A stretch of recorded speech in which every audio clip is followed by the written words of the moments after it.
Bonjour à tous et bienvenue dans cette nouvelle vidéo où nous allons voir ensemble les incroyables théories autour de la transcommunication instrumentale.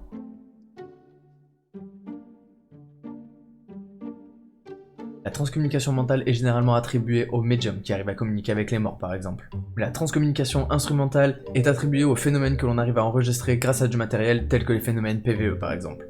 Grâce à la transcommunication instrumentale, les personnes arriveront à communiquer avec l'au-delà. Que ce soit visuel ou sonore, il existe de nombreux enregistrements qui intriguent. Dans cette vidéo, nous allons nous pencher sur quelques-uns d'entre eux. La plupart de ces manifestations auraient commencé sur d'anciens appareils, et généralement ce n'était pas voulu. Il existe de très anciens témoignages de personnes qui auraient vu ou entendu des proches sur leur télévision ou leur radio. Certains d'entre eux étaient simplement en train de regarder leur feuilleton préféré, lorsque tout à coup, ils ont vu un proche sous forme de grésillement apparaître sur l'écran. D'autres étaient en train de s'enregistrer en train de chanter, et lorsqu'ils ont réécouté la bande, ils ont entendu une voix en arrière-plan qui les interpellait. Toutes ces manifestations sont qualifiées de manifestations spontanées. Et généralement, les personnes concernées sont souvent sceptiques à la base et ne cherchent pas à communiquer avec les esprits. Ce qui est étrange, c'est que la plupart du temps, ces manifestations sont arrivées peu de temps après la mort d'un proche, et les personnes concernées étaient en deuil. Il est souvent rapporté que lorsqu'une personne est en deuil, elle va essayer de se raccrocher à tout ce qu'elle peut et trouver une signification pour se rappeler de la personne décédée. Néanmoins, avec tous les témoignages qui existent, nous ne pouvons pas faire l'impasse sur une potentielle communication avec les esprits. L'un des cas les plus troublants est celui de Eliane et Jean, qui auraient essayé de communiquer avec leur fils décédé suite à plusieurs manifestations étranges. À la base très sceptiques, ils auraient attendu plus de 2 ans avant d'essayer de rentrer en communication avec leur fils. Pascal, avocat de profession, est à la base très sceptique et ne croit pas du tout aux différentes méthodes qui existent pour communiquer avec les esprits. Mais un jour, il décide de franchir le pas. Il va alors essayer d'enregistrer un message pour leur fils décédé sur un ancien magnétophone. Et lorsqu'il va y réécouter la bande, il va rester bouche bée. Il va réussir à capter une voix.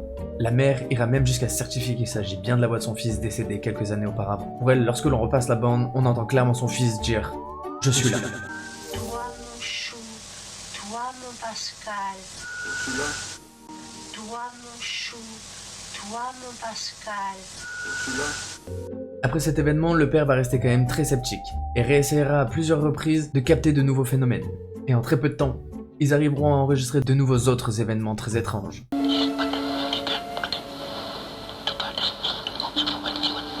Ils iront même jusqu'à partager cette expérience avec de nombreuses autres personnes. Et en seulement 20 ans, ils capteront plus de 500 messages de voix provenant de l'au-delà.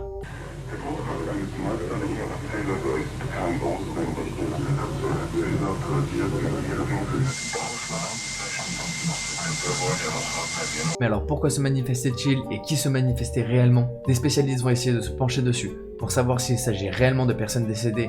Malgré tous les efforts qu'ils feront, ils n'arriveront pas à expliquer les phénomènes de manière rationnelle. La plupart d'entre eux expliquent qu'il faut garder l'esprit ouvert quant à ces manifestations. L'explication la plus rationnelle qu'ils ont trouvée est que ça serait des phénomènes liés à l'électricité avoisinante. Mais encore à l'heure actuelle, il existe de nombreux phénomènes liés à la transcommunication instrumentale. Et encore beaucoup de chercheurs en phénomènes paranormaux utilisent des objets permettant de capter des phénomènes PVE. Il faudra encore sûrement de nombreuses années avant que l'on sache s'il s'agit réellement de l'au-delà. De nos jours, il existe de nombreux livres ou films qui rapportent des phénomènes paranormaux, et beaucoup de personnes aimeraient pouvoir communiquer avec l'au-delà. Il existerait de nombreux exemples que la communauté scientifique n'arriverait pas encore à expliquer. Et aujourd'hui, nous allons nous pencher sur le cas de Marcello Bacci, un médium italien qui aurait réussi à enregistrer des voix et à communiquer avec les morts. Ce médium aurait réussi, grâce à un vieux poste des années 40, à obtenir des résultats extraordinaires. Mais avant de se pencher sur son cas pour mieux comprendre le phénomène, il faut que je vous explique un peu ce que c'est un champ akashique. Selon les théories, les champs akashiques seraient des énergies qui permettraient de lier le passé, le présent et le futur. Et ce serait justement ce fameux lien qui permettrait aux esprits de communiquer avec le monde des vivants. En 1993, Marcello Bacci organise de nombreux rassemblements pour essayer de communiquer avec l'au-delà. Beaucoup de personnes vont se moquer de lui au départ, mais certains d'entre eux qui auront participé à ces rassemblements qualifieront que Marcello Bacci était particulièrement doué et qu'il avait un petit quelque chose en plus qui lui permettait d'arriver à de tels enregistrements. Peu à peu, sa réputation va grandir, et au bout d'un moment, sa réputation va tellement grandir que ce sont de nombreux journalistes qui voudront aller à sa rencontre pour essayer de comprendre le phénomène. Beaucoup d'entre eux étudieront le phénomène avec précision et qualifieront ces phénomènes de transcommunication instrumentale.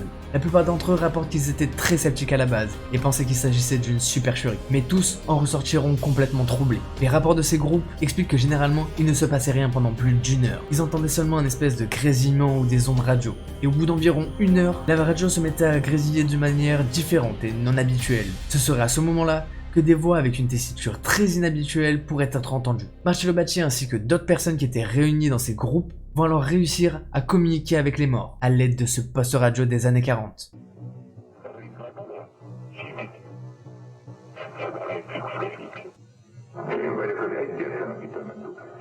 Durant l'une des enquêtes qui ont été menées, Marcello Bacci ira même plus loin. Il va essayer de réaliser une expérience pour prouver qu'il s'agit bel et bien de personnes qui communiquent depuis l'au-delà. Il se serait adressé à la voix en lui demandant de citer le nom des personnes présentes dans la pièce. Et la voix aurait réussi à citer différents noms.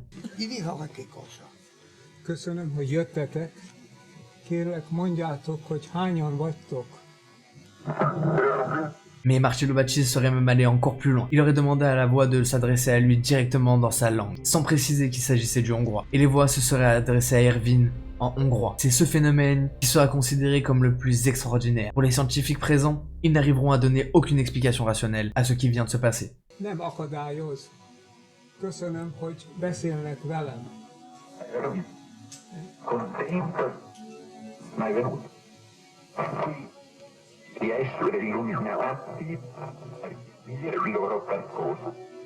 Les résultats obtenus par ce médium vont troubler tous les sceptiques, d'autant plus qu'il joue volontiers la carte de la transparence, et se prête à toutes les expériences qu'on lui propose. Durant des expériences menées par des ingénieurs du son et d'autres ingénieurs en électronique, il arrivera à rentrer en contact avec l'au-delà, et l'un des ingénieurs va alors retirer la prise, pour s'assurer qu'il ne s'agit pas d'une supercherie. Tout se serait alors éteint, mais les voix auraient réussi à continuer à parler pendant plusieurs minutes. Malheureusement, eux non plus n'arriveront pas à donner d'explication rationnelle à ce qui se passe. Ils qualifieront le phénomène de totalement inexplicable par les lois de la physique que nous connaissons actuellement.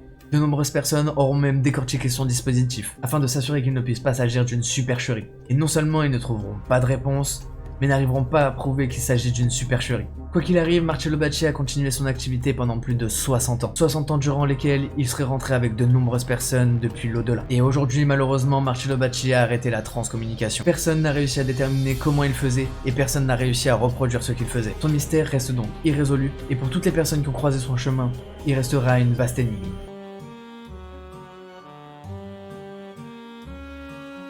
Dans le monde entier, il existe de nombreux cas qui prétendent avoir vécu des expériences de mort imminente, ou des sorties de corps, mais aujourd'hui on va se pencher sur le cas de Christelle. Son histoire commence alors qu'elle avait tout juste 18 ans. Cette jeune fille va prendre la route avec ses amis lors d'une après-midi très tranquille. Et sur le trajet, le conducteur du véhicule va malheureusement rater un virage et tomber dans le fossé. Pendant cet accident, Christelle, qui n'était pas attachée, va être projetée hors du véhicule à plusieurs centaines de mètres. Ses amis vont même mettre plusieurs minutes à la retrouver. Et lorsqu'ils la retrouveront, son cœur a malheureusement cessé de battre. Arrivée à l'hôpital, les médecins vont réussir à relancer son cœur, mais elle est dans un état de santé très grave. Elle présente différentes fractures, un poumon est perforé et elle aurait même des lésions extrêmement graves. Pour le moment, même si son cœur est parti, elle va rester dans un coma. Et Christelle ne le sait pas encore, mais elle va vivre une incroyable expérience de mort imminente. Il faut savoir que les expériences de mort imminente sont des expériences qui arrivent à des personnes qui sont considérées en mort clinique. Et chaque année, ce sont de nombreux témoignages qui sont récoltés à ce sujet. La plupart de ces témoignages rapportent être sortis de leur corps. Ils auraient même réussi à voir la pièce dans laquelle ils étaient, et pour certains, auraient même vu les médecins pratiquer leur opération sur eux, et ils auraient pu donner de nombreux détails qu'ils étaient pas censés connaître. Concernant Christelle, plus tard, témoignerait qu'elle se souvenait d'un moment en particulier, juste après l'accident, et se serait vue elle-même, comme si elle avait réussi à sortir de son corps et qu'elle aurait été juste au-dessus de son corps. À un moment, elle aurait réussi à voir ses amis, qui étaient très tristes autour de son corps, et elle aurait essayé de communiquer avec eux, sans réussir. C'est à ce moment-là qu'elle aurait pris conscience qu'elle était morte, et que c'est pour cela que ses amis ne l'entendaient sûrement pas. Mais sa vision va pas s'arrêter là, car d'après ce qu'elle raconte, elle aurait également eu une vision à son entrée dans la salle d'opération, et aurait vu les différents médecins pratiquer l'opération sur son corps. Sauf qu'à un moment, elle aurait vu une étrange lumière blanche, et ce serait à ce moment-là que cette lumière aurait grandi jusqu'à prendre l'intégralité de son champ de vision. Elle ne voyait plus rien à part un écran tout blanc, mais elle aurait quand même réussi à sentir une espèce de corde qui se glissait entre ses mains. Terrifiée, elle l'aurait attrapé et se serait mis à tirer le plus fort possible. Christelle restera tout de même plus d'1 mois dans le coma. Et un matin, lorsque son père va lui prendre la main, elle va alors lui tirer dessus très fort et se réveiller, comme si la main de son père était la corde qui lui avait permis de sortir de là. Ce qui est très étrange, c'est qu'à la sortie de son coma, elle ne se souviendra plus du tout de sa vie d'avant. Pourtant, elle aura beaucoup de souvenirs de ce qui s'est passé durant son coma, dans l'hôpital, mais aussi après son accident. Et son témoignage va rester très mystérieux. Elle arrivera à donner plusieurs petits détails qu'elle n'était pas censée connaître vu qu'elle était dans le coma. Actuellement, il existe encore de nombreuses personnes qui se penchent sur les cas de mort imminente, mais ils n'ont pas encore réussi à donner d'explications rationnelles. Et il est encore impossible de dire s'il s'agit simplement d'un phénomène produit par le cerveau ou s'il s'agirait réellement de sortie de corps. De plus, ce phénomène se serait produit dans tout type de région, à différents endroits dans le monde, quelle que soit leur religion. La plupart des personnes à qui c'est arrivé ne connaissaient même pas le phénomène. Et pour le moment, seuls les témoignages que nous arrivons à récolter sur ces phénomènes de mort imminente sont la preuve d'une sortie de corps. Et il faudra sûrement encore longtemps avant que la science n'arrive à expliquer un tel phénomène. Et voilà, c'est déjà la fin de cet épisode, j'espère que ça vous aura plu. N'hésitez pas à me le dire dans les commentaires et si vous avez d'autres sujets comme ça que vous voulez que je traite dans mes prochaines vidéos. Si vous êtes intéressé par les mythes et légendes, vous pouvez aller voir tous mes autres épisodes. Vous pouvez liker, partager et vous abonner. Nous on se retrouve dans une prochaine vidéo. C'était Kiko on Fire. Peace out!